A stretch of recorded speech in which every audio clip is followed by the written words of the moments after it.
There are nearly 40 million Latinos in the U.S. By 2010, our buying power should reach $1.2 trillion.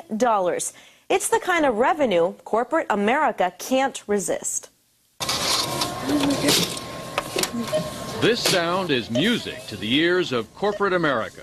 And this is the face of the future, the one corporate America is betting on. This had to happen. You see, everybody, with the advent of the 2000 census, corporate America woke up and went, oh my gosh, look, there's 30+ million Latinos in this country. Who knew? It comes as no surprise to me that this is happening in this country, because this is the biggest Latin country in the world already. If not, in 10 years from now, there's going to be 60 million Latinos here, all diversified with different backgrounds, with buying power of $1 trillion. This is the new general market, and it can't be ignored. Case in point, take the staples of any Latino home. Tortilla sales now top bread purchases in the U.S., and salsa surpassed ketchup to become America's favorite condiment years ago. Christina Aguilera project really taught me a lot of lessons. There is a huge bicultural market out there that hasn't been tapped into. There was a tremendous need in Christina to sing in Spanish because of her roots. So when we put this album together, we said, maybe nothing will happen, or maybe she'll sell a couple 100,000 copies. And when we sold over 1,700,000 in the United States and almost 4 million copies around the world, we knew that this was a very special thing that we have tapped into. This was a young kids just like her who actually live Latin but speak English.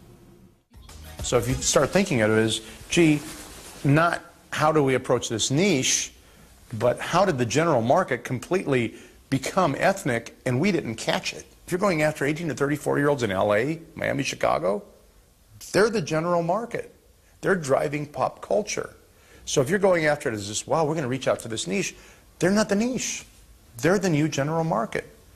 Anglo in these markets would be considered a niche. It's not Spanish versus English, it's Spanish and English.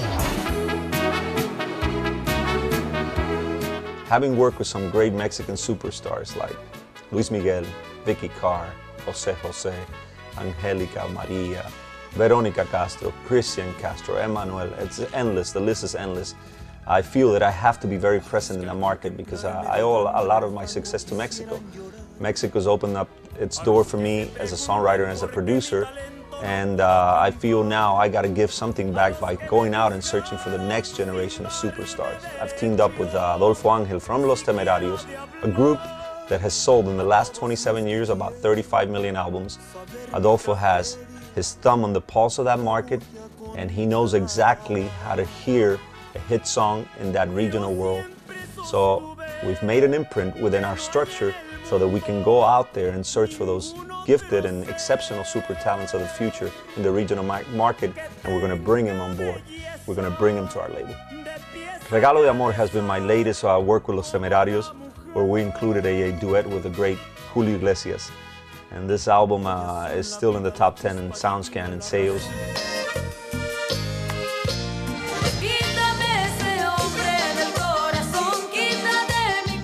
Quítame ese hombre del corazón is to this day the longest charting #1 in the history of Billboard's Hot Latin Tracks. We did it with Pilar Montenegro. It went up to 13 weeks at #1. Quítame ese hombre del corazón was dethroned eventually by Jennifer Peña,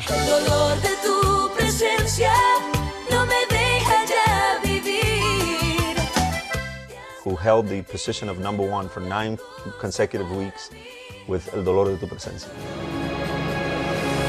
Out of the box, she was platinum, and it was because we did this World Cup song for all the Univision networks called Vamos al Mundial. The song was on TV 30 times a day. She became a household name.